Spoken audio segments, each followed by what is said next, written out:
Nozick's book, Anarchy, State and Utopia, has to be one of the most annoying books ever written by anyone. And I say this, by the way, this is no disrespect to Nozick, who was one of those incredibly brilliant, annoyingly brilliant people that we've all known, who had read 27,000 more books than you had ever read, and was always the first with his hand up in the seminar and could think up like 5 impossible scenarios to disprove something. He's an incredibly brilliant guy. The trouble is that Anarchy, State and Utopia is actually 3 books in one. And he starts off with a ringing defense of rights in the kind of way in which I'm talking about the ZAP. In other words, there are things that people simply cannot do to you, right? And you go, whoa, you're going like, this is going to be great. I'm on for the ride.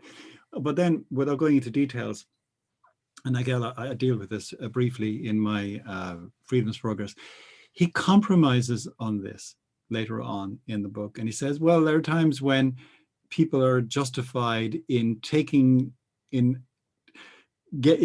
from you that you want taken from you, provided they're willing to compensate you. Right? And I'm going, no. Okay, because that, you see, violates the subjective theory of value. Right.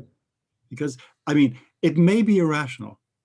It may be crazy. I may be foolish not to be prepared to sell out and give my, do a trade. But whether or which, it's my business. Right? Just take a practical example here. I don't know what it was like. In the States, the government was centrally involved in allocating land to the railroads. But in Ireland, by and large, because the property was already well established, the railroads had to buy the land that they needed to build. So, and what they tended to do, okay, so if you're building, say, 100-mile long railroad, okay, what you don't want to do is to buy 49 miles on this side and 49 miles on that side, and then discover that the guy who owns the property in the middle, which connects up the 2 bits, is not prepared to sell. Okay, because what are you going to do then, right? Okay, so what they tended to do was they tended to plot 2 or 3 routes, A, B, and C, and they went into all the landowners along Route A, and they said, this is the deal. We will give you so much per acre for your land, provided that everyone is prepared to sell, and nothing is settled until everything is settled.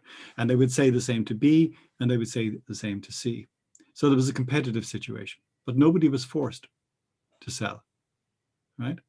And so that's how you do it, right? So, but now we just you have eminent domain, okay, which says the state can take it if it, for probably good, but it turns out it goes through some corporation, okay? And we have here compulsory purchase orders, which are the same sort of thing. And it's for the good of the whole people. And you turn out, well, when you look at it, maybe not, right? But in any event, it's my farm. And if it's my farm and I don't want to sell, I don't see why I should be forced to do so. And that's where, again, like an Austrian economist and libertarian would say, tough, that's not how it works.